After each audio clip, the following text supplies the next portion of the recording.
Ang ating pong winner ng Friday ay si Mylene Dorignel ng Antipolo, 46 years old. Siya po'y dating namamasukan sa laundry shop. Meron po siyang partner na tricycle driver at nakikinig po sila sa radyo. Mga kapatid, meron silang isang anak po. Isang anak na si Mark Anthony. Siya po'y 13 anyos at ngayon po'y grade 8. Meron siyang handicap sa kanya pong pandinig. So kami po, nung aming siya makapanayam si Mylene, sabi namin ang ating pong premyo ay 2,000. Ito yung nadagdagan po na 500 piso, so naging 2,500. So 2,500, ang sabi po namin, ito ho ang ating maiaambag sa kanya pangangailangan so far para po sa kanila pong tahanan at perhaps no, pambaon po ng kanyang anak. Pero ang sabi po ni Mylene nung Friday, ito po'y iipunin niya para doon sa kanyang gusto po na sana ay maipakabit sa kanyang anak. Ano ho ito? Hearing aid. Mga kapatid, ito ho muna yung video kasama po ni Mylene, si Mark Anthony at larawan po mismo ng diagnosis na aming hinihingi mula sa kanya at pati po yung sinasabing quotation ng isa pong espesyalista na meron na pong naituring na pangangailangan nga at kung magkano kakailanganin para po magkaroon ng hearing aid yung bata. And definitely po ito, pag nangyari po ito, sigurado magbabago ang buhay ng batang ito. At higit sa lahat po, hindi ko maisip kung ano yung saya na idudulot nito para ho kay Mylene at sa kanya pong kinakasama. Panoorin po natin ang video mula kay Mylene. Hello po, Sir Ted Filon, Ma'am DJ Chacha. Ako nga pala si Mylene Dorignel yung nanalo sa What's on Your Mind contestant kanina po. Ito po pala yung aking anak na si Mark Anthony Carancho. Ito po yung nilalapit ko po sa inyo tungkol sa kanyang hearing aid po. Siya po ay isang grade 8 student dito po sa Sampaga, San Isidro High School po. Siya po ay grade 8. Maraming salamat po, Sir Ted Filon, ng DJ Chacha. God bless your show po. Stop. Ito po yung medical certificate ng bata. Opo, dahil nga doon po sa kanyang handicap, sa kanyang pandinig at maging yung quotation ng sinasabi pong hearing aid. Okay, atin lang po ngayong ito, Hear Sound Healthcare Center. Ito po sa Antipolo, sa isang mall po ito. May quotation. Magkano ang quotation na ito, girl? Dito sa kanyang 40,000 per unit yung discounted price. Ang presyo daw talaga nung standard na hearing aid, isa lang po to 70,000 pesos. Oo, ito so po, para sa dalawa, 80,000 pesos yung discounted rate. Ito ho yung bago lang ho ito na kanyang pinuntahan yata ng September 21 na set, no, araw ng Sabado. Oo. Kasi nga sabi namin, kailangan po natin ng mga ilang pong mga patunay sa kanya pong ikinekwento at yung sinasabi niya na meron na ho sila nakausap na espesyalista ho dito.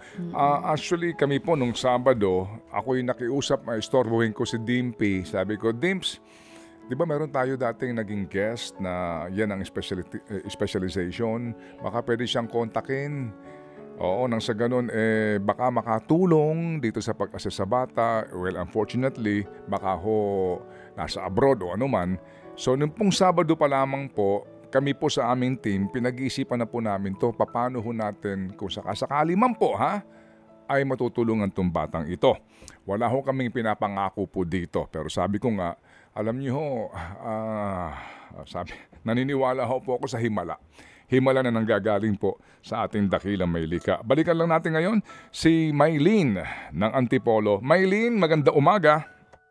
Hello, good morning, Sir Ted, Ma'am DJ Chacha. Magandang umaga po sa inyong dalawa. Good morning. Salamat at ikay nagpadala ka agad ng mga hinihingi namin na mga patunay sa sitwasyon nga ng iyong anak. Ganito, yung maliban dito sa pinuntahan ninyo, nakapagtanong-tanong ba kayo sa iba? Kasi kami din ay nagtanong-tanong, mahal nga itong hearing aid, no? Oo, mahal ito. Depende nga kung saan ka po, saang ospital at depende rin doon sa pangangailangan ng pasyente. Itong pinuntahan mo, ito talaga espesyalista ka mo? Bali, Sir Ted, yung doktor niya po na tumingin, espesyalista po talaga kasi una ko po siyang pina-check up sa ENT. So ngayon, sabi kasi ng ENT, i-refer niya kami sa audiologist kasi yun daw talaga makapag-ano kung anong case ni Mark, makapag-diagnose. So ngayon po, pinuntahan po namin yan. Ngayon, ang sabi naman ng doktor na ganun nga po ang ano ni Mark. Sabi niya kasi ma'am, sa case daw ni Mark, ganun daw po yung kailangan na ano, na tawag dito na hearing aid. Kasi si Mark Sir Ted, pagka halimbawa yung magkatabi kami, pagkatapos yung may kunting malaki lang yung boses ko na iinis siya sa akin, parang nasasaktan siya. Ayaw niya ng mga ganun. Ngayon, kasi kinuwento ko po lahat yan sa kanyang audiologist. Ngayon, sabi ng audiologist, yung nga po yung hearing aid na yon, medyo may kamahalan nga lang. Pero sa case daw kasi ni Mark, parang yun daw po ang fit para sa kanya. Kasi may automatic concealer siya ng ano, noise concealer, ganun. Ganun po ang ano niya. Kaya lang sabi ko po, nang binigyan niya po ako ng ano, 2022. 2022 pa po kami nakapagpatingin. Tapos yun nga po, hindi ko lang makita yung 2022, yung 2023 yung nakita ko po. Tapos after po nating mag-usap, nagpa-appoint po agad ako sa kanya. Okay. Oo. Kaya po, nagkaroon po ako ng updated na ano, diagnosis po. At Sige. Tsaka ano? Quotation po. Okay. Maylene, ang mister mo, anong hanap buhay ngayon? Tricycle po. Nagta-tricycle po siya. Oo. Itong bahay na tinitirhan nyo, sa inyo ito? Hindi po. Umuupa po kami, Sir Ted. Ang kinikita lamang ng mister mo ang bumubuhay sa inyo? Opo. Yung 2,000 na tinanggap mo, yung 2,500, para saan yon? Nagamit mo ba kahit na papaano, pambili man lamang ng bigas o ano? Hindi ko po binawasan, sir. Nasa GCash ko pa po. Bakit? Gusto ko lang po, priority ko po yung hearing aid po anak ko. Gusto ko nga po sana i-send yung grades niya last year, grade 7. Kaso nahiya po ako kasi sobrang baba talaga. Opo. Hindi natin maitatanggi, no? Kasi itong iisa lang ang anak nyo, no? Opo, Ito lamang si Mark Anthony. At kamo nga, nung bata pa, hindi nyo napapansin yan. And then ito nga, no? Pati nga sa school, mga teachers din nakaka-obserba. Magbibinata itong si Mark Anthony and definitely malaking bagay, no, sa kanyang paglaki. Yung self-confidence din ng bata. Okay. Alam mo yon sa school, di ba? Hindi ka nakakarinig. Actually, Sir Ted, sinabi po ng audiologist niya dapat i-ano po siya sa, ano ba yun? Sa SPED. Sa speech po, yung speech therapy. Yes, oo. Kasi di ba matigas yung ano niya, yung sa niya minsan tumitigas. Kasi may mga words siya minsan na hindi nabibigkas na parang antigas. Oo. Kaya lang po kasi nung mag-inquire ako, sobrang mahal naman po speech therapy. Oo. Natural yun, Maylene, kasi di ba kaya may mga pipe dahil din bingi. Kasi magkakonekta yan . Paano mo naman may bibigkas yung salita kung hindi mo narinig? Di ba? So, magkakonekta. Kaya nga po, pag may kausap siya, tumitingin siya sa labi kasi nagli-lip reading po siya. Maylene, naintindihan ka namin, ha? Oo, naintindihan ka namin dito sa iyong sitwasyon. Kaya nga, over the weekend, kami mismo pinag-isipan namin to no? Magkano ang halaga ng bawat isang earpiece? 40,000 po. 40,000 ang bawat isa. Okay. So, kailangan natin ng 80,000 dito. Ikaw na ang mister mo, tricycle driver. Paano tayo makakaipon yan, di ba, ng 80,000? Nga po, Sir Ted, sinubukan ko lang naman po. Hindi, ako naiintindihan. Tumali sa inyo. Yes. Naku, Maylene, sabi ko nga sa iyo, hanggang pagtulog, dala namin tong iyong problemang ito. Naiintindihan ka namin kasi kung anak ko itong si Mark Anthony, ba? Sino ang hindi magpupursige, di ba? Na mabigyan mo ito ng kailangan niya. Kasi yung bata, mawawala ng confidence at magiging pipi na siya eventually. Ngayon, may chance pa siya, no? Na makorek itong kanyang handicap na ito, matulungan siya. Kung apo ko yan, abay definitely, igagapan ko yan, ipangungutang ko yan, di ba? Naintindihan natin itong sitwasyon mo, Maylene. Sige, ganito. Okay, Cha muna. Oo, Yes po. meron ka kamong ano? Sa ngayon, ito po yung mga nagpadala, no? Si Happy Fur Mom, Happy W, Happy E, nagpadala sila. At maging si Happy 11 ng 2,000 piso. Tagda 2,000 piso po yan. Si Happy T-Box at Happy Cusinera, tag 1,000 pesos. At si Happy M500, meron na tayong 10,000 piso dito sa ngayon. Okay, sige. Para dun Okay, sa hearing ganito. aid ng anak ni ate. Maylin, ganito ha, ganito. Yung kausap mo, pagdala mo na yung pera, pwede na kaagad masimulan yung proseso. Ganun ba yon? Opo, sir. Okay. Pag meron ka ng 80,000, pwede na masimulan ang proseso. Para dito sa pagsusukat sa kanya, pag-aayos sa kanya. Lahat na ito, inclusive na ito, pati yung consultation, pati yung paglalagay nito, kumpleto na yon sa 80,000. Opo, Sir Ted. Tama? Lahat yung nakalagay po dyan, yan na po kasama doon sa Okay. quotation. Sige, ganito ha. Actually po, Sir Ted, nung Sabado, nagpunta po ako sa kanya, hindi po niya kami siningil. Hindi niya kami pinabayad. Mabait po kasi yung audiologist niya. Ay, salamat na marami. Ganito, Maylin. Sige, ang gagawin namin, ngayon, meron na 10,000 dito. Okay? May 10,000. Very much, Sir. Okay, oo. Makukompleto ko na ito ngayon sa 40,000. So, meron ka ng isang tenga. So, yung 30,000, sinagot na ni Happy Anonymous mismo. Opo, Sir. So, ito, meron ka ng 40,000. Yan, maigagarantiya namin sa'yo. Meron na tayong isang tenga. Ang kailangan na lang natin yung kabilang tenga. No? Okay? Yung kabila, meron na sumagot.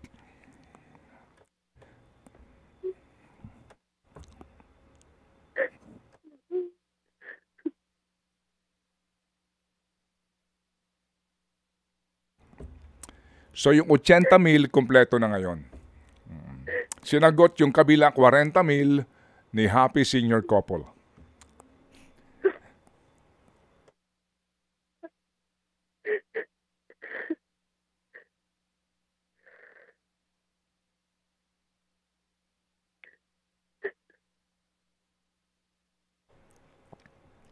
Maylin? Yes po, Sir Ted. Sorry po. Naiyak po talaga ako.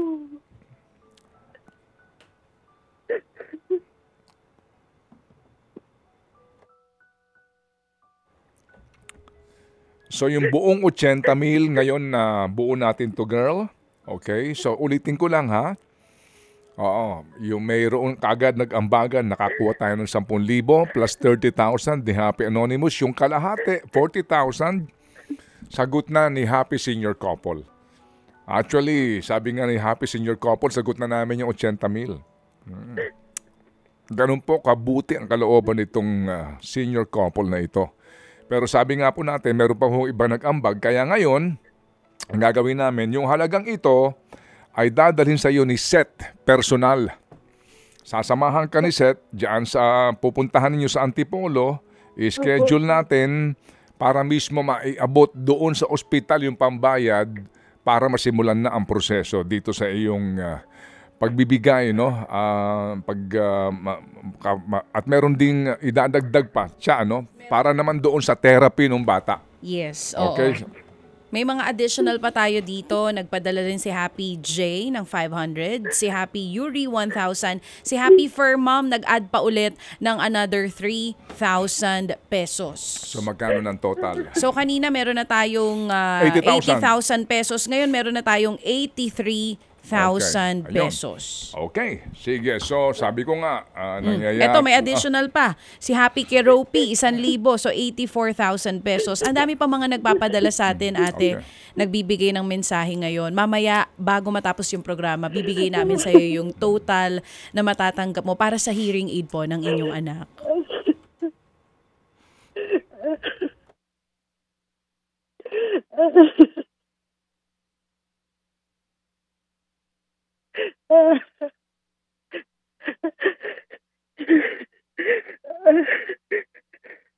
Sorry, Sir Ted. Hindi ako makapag...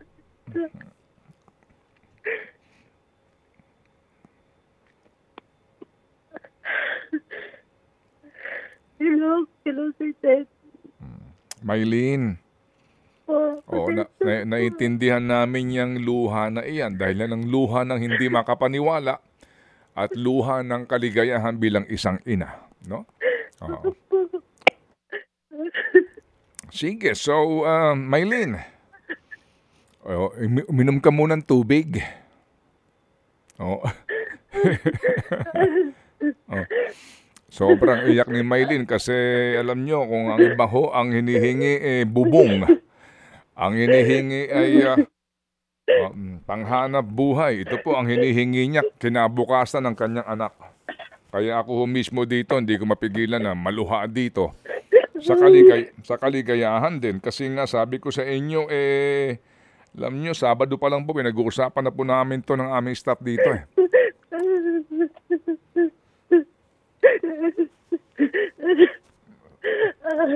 Maylin, o sige, tahan na ikaw, nanay, tahan na. Sige, so si Mark Anthony ba pumasok ngayon? Opo, sir. Sige, okay, ganito. Ayaw niya po umalis. Sige, okay, ganito ganito Maylin. Okay, sige, so pagbaba ng ating telepono, abangan mo yung tawag ng aming staff dito, okay? Abangan mo para sa ating koordinasyon. Pero ngayon pa lang, wag mo na sila isa-isahin. Kasi pasalamat natin. Pero ang akin lamang dito ay lubos na pasalamat sa Panginoon na ginawa niya itong posible. Panibagong himala na naman ito na nangyari sa ating palatuntunan. Magpasalamat ka sa ating Panginoon higit sa lahat at sa mga tao na nagmamalasakit sa iyo at nagtitiwala din na ito ang magiging daan para magbago ang buhay ni Mark Anthony at maging ninyo mag-asawa. Go ahead, Maylin.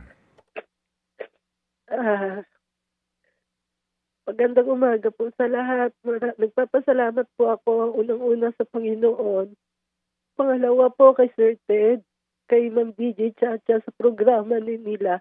Sa lahat po ng Anonymous, maraming salamat po dahil malaking pagbabago po ito sa buhay ng anak ko, lalo na po pagdating doon sa school, sa grades niya po. Dahil nakakasigurado po ako maririnig niya na at saka maintindihan niya na po ng mabuti yung mga lectures ng mga guro niya po. Para naman po kay Sir Ted at saka yung Ma'am DJ Chacha, maraming salamat po sa inyong show. Marami po kayong natutulungan. Sana po tumagal pa ng matagal yung show ninyo para marami pa po kayong matutulungan. Maraming salamat po. God bless your show po, Sir Ted. Ma'am DJ Chacha. Maylin, hindi na nga, ulitin ko lang, hindi na bali sa amin, ha? Hindi na bali sa amin. Ang importante talaga, yung ating tangkilikin, ano? Yung kabaitan ng Diyos. At kabaitan ng mga tao na tumutulong sa iyo. Tulay lang itong aming programang ito. At kami ay nagagalak din na ang aming istasyon ay aming kaagapay dito sa aming programa. At kami nagagalak din na kami ay may programa pa. Doon na lang ho tayo. No? Salamat sa Panginoon at kami po may palatuntunan pa sa himpilan na ito. Okay, Maylin. Sige, so, okay. Happy Monday, Maylin. Hindi pa tayo tapos. Po sa inyo. Yes, Ate Maylin, meron pa pong nagpadala dito. Ang total na po nang tatanggapin nyo kasi nagpahabol si Happy Mama, tsaka si Happy A, maging si Happy Gila. So kanina meron tayong 84,000, ngayon meron ng 89,400 pesos. So I think that's enough ngayon, Maylin, para na doon sa pangangailangan sa 2 hearing aid and then pati yung kanyang therapy at pangangailangan sa school. Again, Maylin, praise God, salamat na marami kami nagagalak na nakilala ka namin, Maylin, dahil ikaw ay inspirasyon sa amin, sa mga magulang na nakikinig ngayon. Sabi ko nga kanina, kahit ako yung ama nitong si Mark Anthony, ako yung lolo ni Mark Anthony, igagapang ko ito. Kung ito ang magiging daan para sa kinabukasan ng aking apo o ng aking anak. Mabuhay ka, Maylin. Abangan mo ang tawag ng aming staff and thank you again sa iyong inspirasyon. Salamat. Thank you. Ted Filon at DJ Chacha. Ngayon, nasa Radyo 5, 92.3 News FM. Monday to Friday, 6 to 10 a.m.